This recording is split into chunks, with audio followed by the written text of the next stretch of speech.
Alright, so I have decided I will be making a video series on the Archwick APC9 because I can't seem to find the time and patience and whatever to get a full conclusive review that won't be like 3/4 of an hour long. Anyway, this topic, trigger time. Let's just make sure the gun is empty. There is no BB in the chamber, it would be visible in there. Yeah, let's bump the camera. I'm sure that helps. Now, out of the box, the Archwick APC9 replicates Brugger and Tomet's trigger design, which means it has a pivoting trigger shoe, which has all this take up before you even start moving the trigger proper. Then there is a bit of travel before this click. This click is the disconnector impinging upon the hammer. And then you have a very clear and crisp break. Take up, click. So basically a 3-stage trigger. First stage to the wall where you start pulling the trigger proper. Second stage until you get the second wall from the disconnector, and then clean break across. And reset is quite far out because you have to release most of the slack of that first stage. So this isn't great. Let's do something about that. To do that, we take apart the gun. Gonna need something to push in those pins, at least get them started.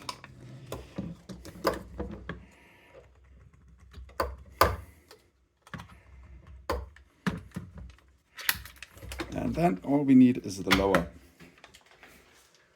I'll put the upper aside and get the camera a bit lower so I can work more easily while staying in frame.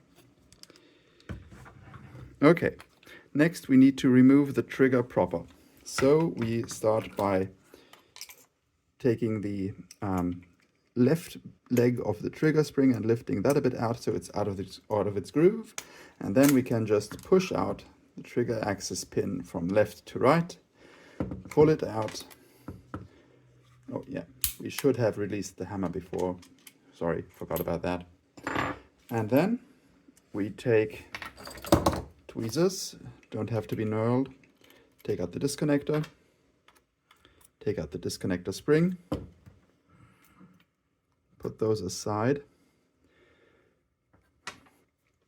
so those don't get lost. And then we also take out the auto sear, which usually comes out quite easily. On mine, since I have modified it, it's a bit more involved to getting it out.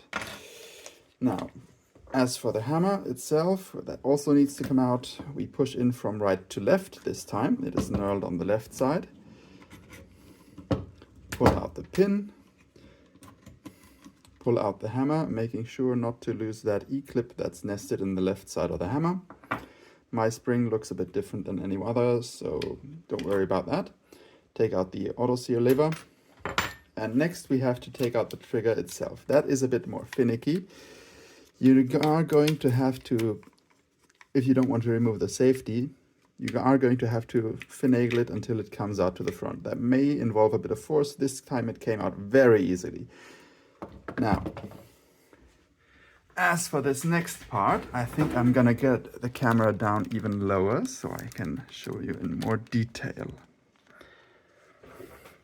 Now, this trigger itself here, let's remove the trigger spring for ease of showing you. Come on, get off. This trigger here consists of 7 parts. In an AR trigger, which this is modeled after, it is 1, but this is 7 pieces.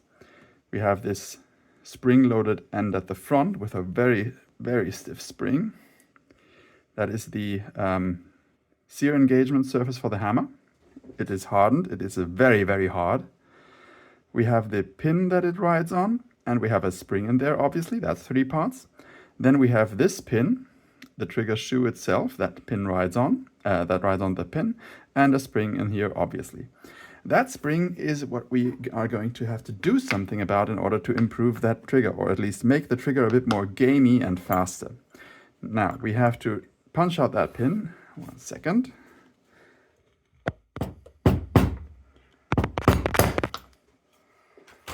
Once we've punched out that pin, I've only gotten it partly out now because I didn't want to just dump it in there. Once that's out, we can take the trigger shoe off and this spring is revealed. Let's zoom in actually. That spring can stay in there, but what we need to improve that is a small pin to put into that spring so that the spring cannot compress anymore. Instead gives a solid wall. That would be in this case a 1.5 millimeter Allen or 1.3 millimeter Allen key that I butchered earlier and cut a piece from, so that I have a hard steel pin of about 4.5 millimeter length. You can probably get away with 5 millimeter. That goes into that spring. Oop. Pull it out again. That just goes into that spring, and then you put everything back together. You put that in here, put in the pin. I think it goes from right to left, but I also don't think it really matters where this one comes from and goes. Come on, get in there. It's a bit tougher to get in with the pin in there. If you can't close it at all, then your pin is a bit too long. Nope. No, I'm probably fast forwarding this audio because this is not interesting. Yeah. Okay. Now we close it again. Make sure that the pin's actually lined up and not just jamming into something. There we go. It's flush on the right side, flush on the left side, and it no longer pivots. There is no more play in this. Now we put everything back together. Trigger spring goes onto the trigger like this. Trigger goes back into the lower. Oh yeah, by the way, YouTube, there are no real guns in here. This is just an airsoft replica of a real gun, not a real gun. That would be rather problematic for me to own in Germany without a license. Now, you may have to wiggle the selector lever to get it in there. Click, but once you do, it's in there again. And we can get on the second step of reducing of making the trigger a bit lighter. That is replacing the disconnector spring with a weaker one. The stock disconnector spring is very, very stiff. It takes a lot of force to compress. You notice when cycling it manually, you notice when you are probably going to notice it when pressure gets low that it will stop cycling sooner. This is a lot softer. It's just a generic spring. I'm probably gonna put the measurements on screen now because I don't know them off the top of my head. But it fits perfectly in the disconnector's hole. And I'm going to put it in later. First of all comes the auto sear. Then the pin goes through the auto sear. From right to left in this case, use the pin that has the notch on the far side from the knurling. Notch on the far side from the knurling. Once that's in there, you don't want it all the way through. You only want it halfway through so that you can still access the slot in the middle. Then you take your tweezers to pick up the screw, that spring. Put the spring where you took out the disconnector spring.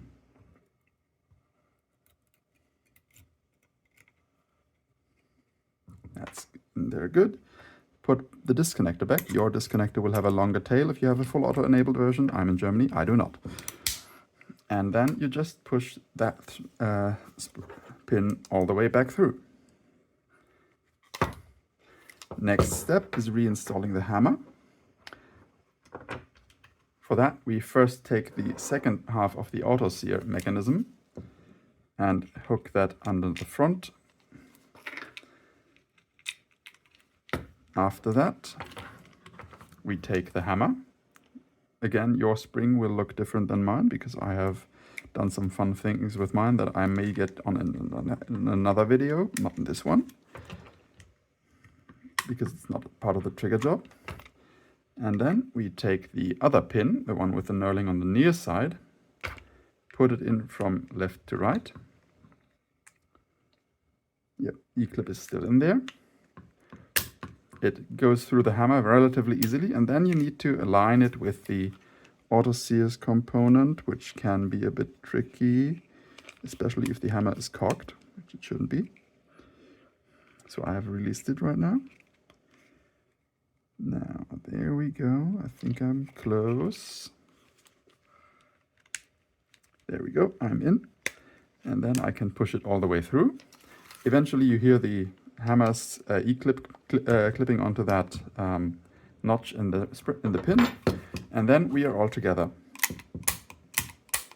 I've noticed that on my construction I need to take care to hook the trigger spring over the disconnector, over the auto steer engagement, but you don't need to worry about that. Yeah, that's how it should be. Now it's working again.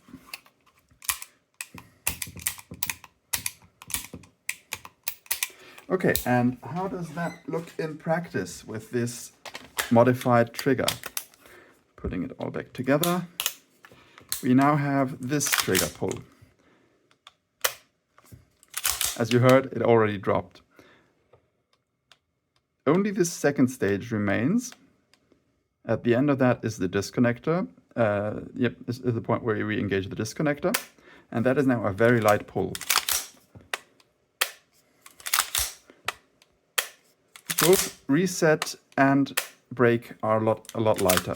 If you want to retain the harder brake, you can just leave the stock disconnector spring in there, and that will give you a harder brake. But yeah, I think this is a very gamey trigger. It is a lot. It allows for a lot faster follow-up shots because this is a safe direction I'm pointing in right now. Because it has a lot less weight to pull and a lot less distance to travel. It works pretty well. Hope this is helpful. Cheers.